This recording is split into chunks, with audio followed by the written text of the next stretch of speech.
이 중국 정부의 탈북 난민과 중개망 단속이 더욱 조직적으로 이루어지고 있다고 유엔 북한 인권 담당자와 인권단체들이 우려를 나타냈습니다.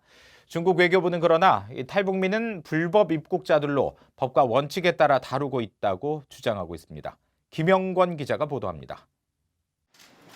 토마스 오에아 퀸타나 유엔 북한 인권 특별보고관은 21일 서울에서 연 기자회견에서 이례적으로 중국 정부를 여러 차례 언급하며 탈북민 단속 문제를 강하게 제기했습니다.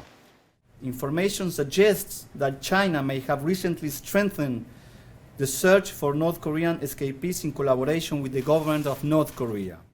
한국 갈렙선교회 김성훈 목사도 중국에서 탈북민 20-30명과 중개점조직 대여섯 명이 잇따라 체포됐다며 우연이 아니라 매우 조직적인 단속이 벌어지고 있다고 말했습니다. 국제인권단체인 휴먼라이츠워치의 필 로버트슨 아시아 담당 부국장도 뷰에 보낸 이메일에서 이런 실태를 우려한다며 중국은 탈북민 강제 북송을 중단해 북한 인권 침해에 대한 공조를 끝내야 한다고 강조했습니다. 중국의 이런 탈북민 강제 북송 문제는 지난 20일 세계 난민의 날을 맞아 국제사회에서 더욱 주목을 받았습니다.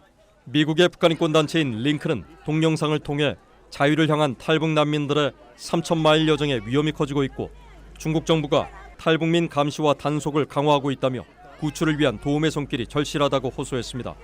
영국에선 난민 주간을 맞아 나는 북한을 탈출하기 전까지 절대 행복하지 않았다는 제목의 탈북 난민 박지연 씨의 언론기고가 주목을 받았습니다. 중국 정부의 이런 조직적인 탈북 루트 단속은 자유를 찾아 나선 탈북민들을 더 어렵게 한다는 지적이 나옵니다. 다른 어떤 브로커들의 라인들이 이번 계기를 통해서 움츠러드는 거죠. 왜냐하면 한 번 잡히면 모든 게 다 털린다 이런 생각을 가지고 있기 때문에 탈북자의 구출이 좀 어려워지면 그러면 이제 얼마가 될지 모르겠지만 또 어떤 비용 상승이요? 그러면은 또 도와주는 분들도 도와주기가 좀 어렵게 될 부분도 있는 것 같고요.